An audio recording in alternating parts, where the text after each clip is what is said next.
Controversial take, but I think the episode The Blue Spirit in Season 1 of Avatar: The Last Airbender might not be as good of an episode as we all remember it being. So I was recording audio for a Season 1 episode's tier list that I ended up scrapping because it would have set humanity back several thousand years, but as I was going through and giving my thoughts, there were a few episodes which I had some insight on that I felt was still worth sharing. One of those episodes being Season 1, Episode 13, The Blue Spirit. When doing my tier list, I ranked it in S tier, and I still think that is where it belongs, but I'm not as sure anymore. Upon rewatching it, it doesn't hold up quite as much as I would have expected. In this video, I'm going to walk through where I think it falters on repeat viewings. In all my videos, I've been talking about things I don't like, but I promise I like things as well.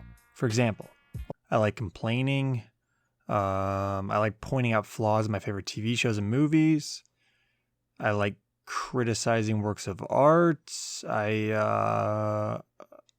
what was I talking about? So in The Blue Spirit, Zhao has been promoted from commander to admiral and has dedicated all resources of the army to the search for the Avatar and ultimately catches Aang. So this has Zuko all stressy and depressy because he feels now that his quest to capture the Avatar will never be completed, and as such, he'll never regain his honor. So he dons for the first time his alter ego as Batman and breaks into the facility where Aang is being held captive and teams up with Aang to help break free. So the episode itself is still a lot of fun and has great chemistry between Aang and Zuko. You can clearly see the clash of their two complete opposite personalities, which is exemplified in how they go about literally everything they do, and it's just great characterization. All without Zuko saying a word, by the way. All of this is great stuff. The specific issue I have with the episode is a lack of a payoff for a lot of what the episode sets up. So during the escape from the facility, Zuko is knocked unconscious by the Yuyan archers. Sick characters, by the way. Essentially the Fire Nation version of the Dai Li. It's a shame we never see them again.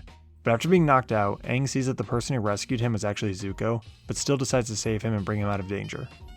Then, when Zuko wakes up, Aang starts talking to him and says that before the war, he used to visit the Fire Nation all the time to hang out with his friend Kuzan.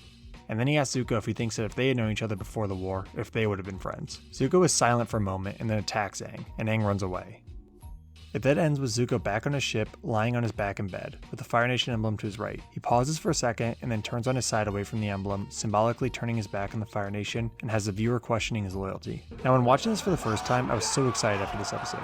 To me, it showed that Zuko was starting to be conflicted about his loyalty to the Fire Nation, and it planted the seeds of a friendship with Aang that might blossom in the episodes to come. It seemed like it was going to take Zuko's character to new places and start his redemption arc.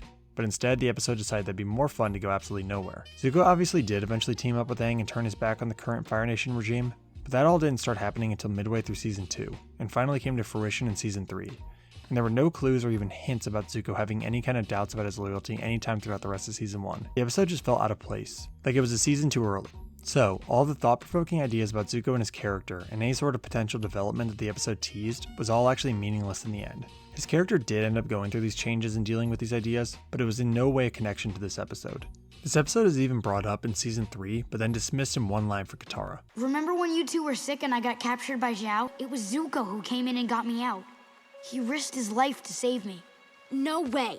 I'm sure he only did it so he could capture you himself. Yeah, face it, Aang. You're nothing but a big prize to him. You're probably right. That was 100% true. That is exactly why he did it. So even the show itself directly addressed and dismissed any idea about this episode having any long-lasting impact on Zuko's character. It's just somewhat unfortunate since when watching it in Season 1, the ending felt so epic and it seemed like things with Zuko were about to start heating up. Especially since it came directly after the storm, which is when Zuko's character really took off. Prior to the storm, there were hints of a tragic backstory, but nothing concrete. And then the storm lays it all out and shows Zuko for who he really is. So coming off of that fantastic episode, the ending for this episode felt like it was going to continue this development and send Zuko's character arc into another gear, but after finishing the show, it never really did. Again, it was out of place. This would have been better suited for midway through Season 2. The episode played with ideas that Season 1 wasn't equipped to deal with, and as such it takes a lot of the punch out of the ending and the overall theme of the episode.